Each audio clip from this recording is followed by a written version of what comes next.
A 16-year-old man comes to his physician for a regular checkup. He has had occasional headaches but states that he otherwise feels fine. He plays for his high school football team and expresses concern for any health problems that might affect his ability to be competitive in his sport. Laboratory studies find the following. Hemoglobin 18.2 grams per deciliter, normal range 13.5 to 17.5. Hematocrit 55%, normal range 41 to 53%. Leukocytes 7,600 per millimeter cubed, normal range 4,000 to 11,000. Platelets 420,000, normal range 150,000 to 400,000. Which of the following best explains the findings in this patient? Choice A, clear cell carcinoma. Choice B, opiate use. Choice C, anabolic steroid use. Choice D, amphetamine use. Or choice E, normal measurements in athlete. I'll wait 5 seconds and answer the question.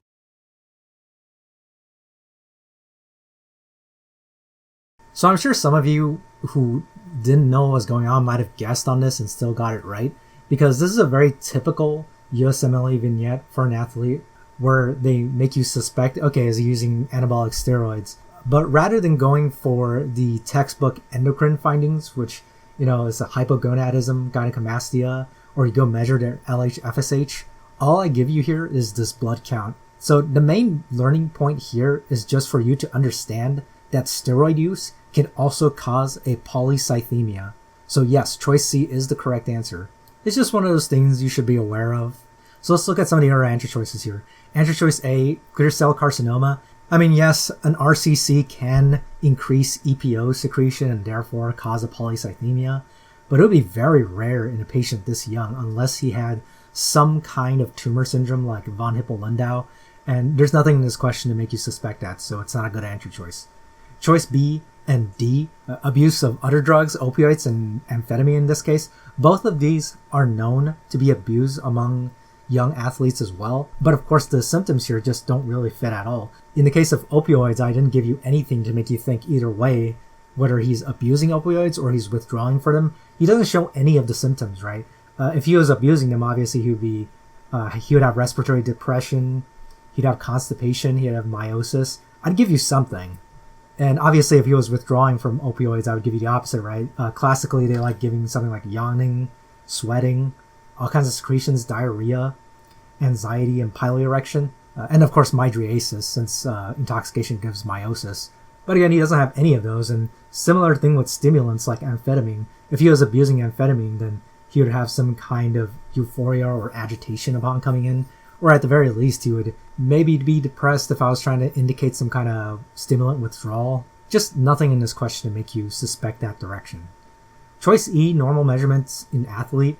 Some of you might have been overly cautious and picked this instead.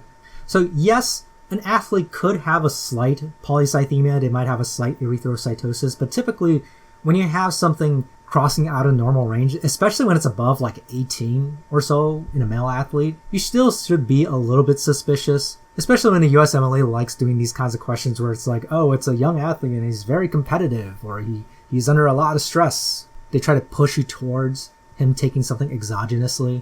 But even that aside, like normal changes in the athlete, usually we talk about the body becoming more efficient, right? And yes, that could involve a polycythemia, but usually not that high, as I said. And more often it would be stuff like increased cardiac output because of increased stroke volume.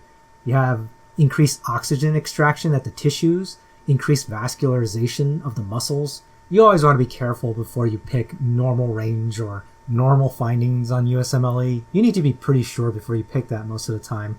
So just bringing it back, in addition to what you typically think of with steroids, which is hypogonadism, gynecomastia, decreased LH-FSH, I want you to add to that the idea that anabolic steroids can also cause an erythrocytosis. I hope you found this video helpful. I'll see you in the next one.